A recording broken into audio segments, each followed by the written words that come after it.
Well, today we are going to have a riveting episode of Shop Your Garden. I am always advocating looking around in your own flower beds for things that have volunteered or gone to seed that you can then transform into a topiary or to some kind of special potted specimen. So today we're going to talk about these cherry laurels. Now I have 3 of them. They're here in the bistro. And I'm going to say these 2 that are kind of both lollipop shape, these 2 I've probably had for about 3 years, I think. They overwinter here. I don't put them in the greenhouse. I believe they're cherry laurels. I don't even grow cherry laurel in my garden, but apparently the birds think that it wants to take up residence here. So occasionally I find them. And when I do, I will oftentimes transform them into a topiary. Now that's one of the reasons that I have way too many topiaries, is because I see something that would make a good candidate, and because it's kind of a hobby and I like doing it, then I make a topiary, and then I have way too many. And a lot of times though, Stuart will tell you, I a lot of times gift topiaries to people when they come to visit. Is that not true? So it's just during COVID I don't have as many people to come visit, so that's what I'm going to blame my excess, my topiary excess on. So I've got 2 here that are kind of they're in these brown Italian terracotta pots, brown clay pots. This one is in more of a columnar form, and I'm still shaping this one. I've got them staked. And then let me show you, Stuart, if you can come in here. You can see these little hair clip-like things, okay?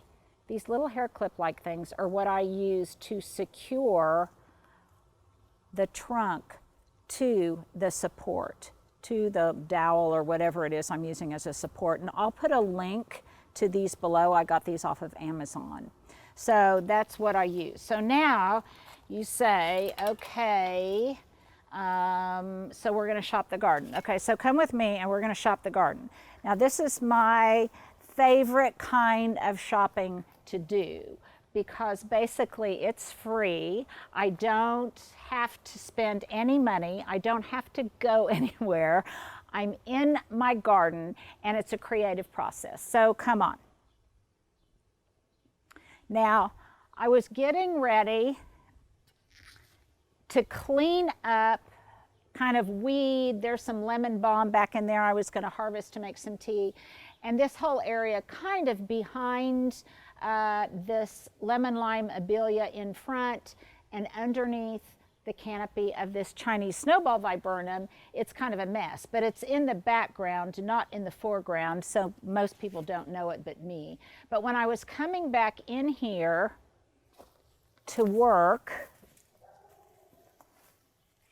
I noticed that, lo and behold, there was one of these little cherry laurels back in here. Stuart, can you see that? So it already looks like a little tree, and I want to make sure that I can really successfully move this into a small pot. So instead of using my little trowel, I'm going to water this really, really well, and then I'm going to get out my larger perennial shovel and I'll dig this out, and I will pot it up. Maybe I'll show that to you later.